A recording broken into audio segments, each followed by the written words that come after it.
One thin paper cone, moving less than a centimeter, fakes an 80-piece orchestra using only two directions, forward and back. Right now, in your headphones or your car speaker, a single membrane is somehow producing a kick drum, a violin, and a human voice all at once from the exact same tiny patch of moving material. That sounds like it should be impossible. A drum sounds nothing like a violin. How can one wobbling disc make both together without turning them into mush? The trick isn't in the speaker at all. It happened earlier, and it's stranger than you'd guess. Start with what sound actually is. It isn't a drum beat or a violin note as a thing. It's air pressure squeezed and stretched, arriving at your eardrum as a single, continuous wave. A violin string vibrating back and forth pushes the air the same way a drumhead does. It just compresses air molecules together, then lets them spread apart over and over. Different instruments create different patterns of that squeeze and stretch at different speeds. But at the end of the day, whether it's a cymbal or a whisper, it all boils down to one number changing over time: air pressure. You'd think a speaker somehow separates the parts, one section handling the violin, another handling the drum, some kind of internal sorting. That's not what happens, and it's worth saying clearly. A cheap earbud has no idea a violin exists. It doesn't process instruments or voices or notes. By the time sound reaches the speaker, every instrument in the recording has already been mashed into one number at every instant, and the speaker only ever deals with that one number. Here's the part that sounds like a trick, but isn't. When two sound waves overlap in the same air, they don't fight each other, they simply add. A violin's air pressure wiggle and a drum's air pressure wiggle land on the same patch of air at the same moment, and physics just sums them, instant by instant, into a single combined wiggle.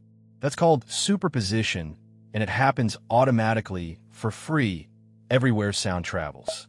A microphone captures that already combined wave. Your music file is that combined wave.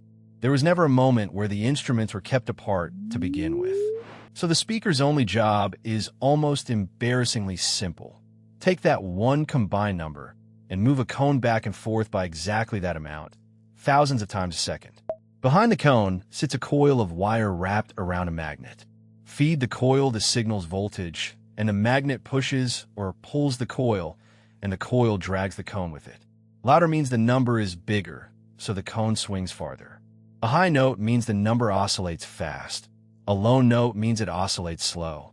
The cone doesn't know or care what instrument it's tracing. It's just chasing one wiggly line faithfully in real time. But if the cone only ever produces one combined wave, how do you hear a violin and a drum as separate things? That unmixing happens after the speaker inside you.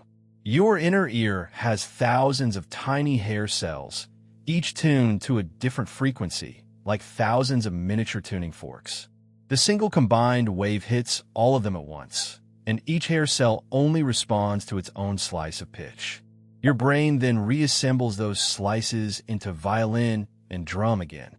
The speaker never separates anything. Your ear does that work every single moment you listen. There is a catch, and it's the reason serious speakers rarely use just one cone. A single cone is a poor match for both a booming bass note, which needs to shove a lot of air slowly, and a shimmering cymbal, which needs to flutter incredibly fast. Push one cone to do both, and it starts to distort, the fine detail getting swallowed by the big movements. That's why proper speakers split the signal.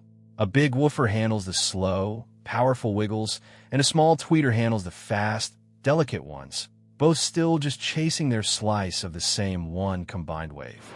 So next time music plays from one small speaker, remember, there was never a moment where the drum and the violin existed apart from each other.